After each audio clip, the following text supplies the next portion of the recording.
me about you was the fact that you don't spend more than you get, or more than yeah. I don't know how to talk, but that is so what the American government is not doing. I mean, they just borrow from China, and they just, I don't know how to describe the horrendous, yeah, I mean, I don't know how to describe what we can do, because it's the American way. It's the American way to take and spend more than what you can get, than what, yes, thank you. He knows what I mean. Right. But it's just, it's scary, very scary. Oh, it is. It's going to affect all the others. My daughter, yeah, my daughter's 24. Grandchildren and great-grandchildren. Yep. Her opportunities are limited. I mean, she's 24 years old.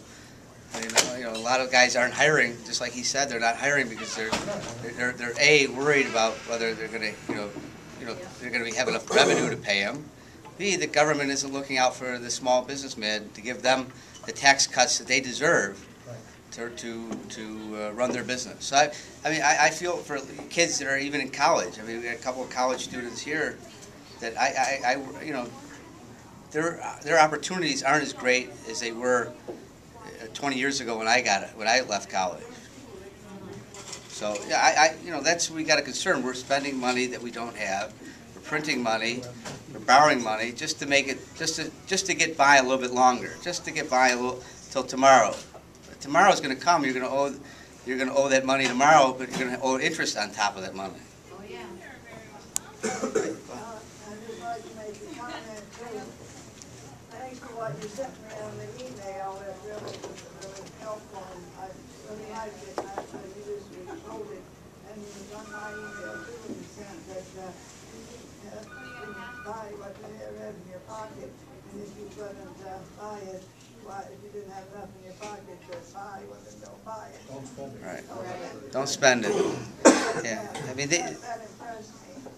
And even though I've known the other two candidates, that one was state rep for quite a few years, the one candidate running for Congress, and the other one I've known through the years, and he just married a person that was town council. He said his wife was there for a couple of years.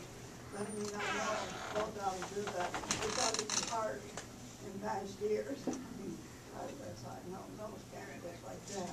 But anyway, when I met you at Dean's old headquarters there at that time, I got there after y'all finished speaking. But anyway, you impressed me as a real good candidate, not like the others. I mean, they're just more down to earth and getting right and everything. So I believe I'll vote for you. But I was happy to know you and everything. I'm happy to know you too. I'm glad you came. And keep looking at those emails, I mean, keep reading what we're sending you. So. Could I just ask a question? Has anybody been to a Tea Party protest?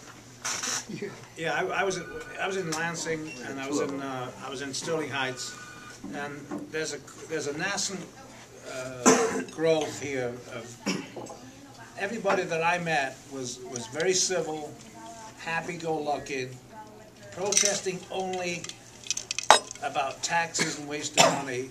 And somehow, Gene, through whoever's good at this kind of thing, is incorporate these essentially all very good people who are concerned just like you are and we all are. Because there was no rowdyism, there was no epithets thrown and stuff, which is the NBC's accusing everybody of being a racist because there aren't many black people there. But if we can somehow incorporate as a common popular movement. There's nothing wrong with populism, and I think the Tea Parties, the ones I've been to, have been very positive And the comments have been very moderate. We want to keep our own money. It's our money, it's not your money. And, you know, if anybody has any insight, any inroads into this, you know, so we can, you know, pull this, there's a grand coalition growing if Gene can tap into it, if we could all tap into it. And that's what we've got to do. It's a respectable and very powerful, I think, movement to tap into if we can do it. You forgot to mention, I was at a couple of tea parties, and like you, Yeah. there was people from all walks of life. Yeah. There was rich people, there was lower income people, there was black people. I saw, you know, all races and creeds were there at these things. So when they you know, put it on the TV, they're all racist. They're all exactly. It's awful. what I hear, Timothy McVeigh kind of guy. That's not true. These are hardworking American people showing up to rallies to tell people, to tell their elected officials what they want from them, and they're not. What's happening is they're not listening. They're listening. People are turning on CNN and they're seeing all this stuff. As far as CNN goes, the lady talked about it, but when they pulled up the video, you couldn't hear a thing, and there was actually nothing going on. They couldn't find who made the racial Right. epithet because they couldn't find the soundtrack for the individual. Yeah.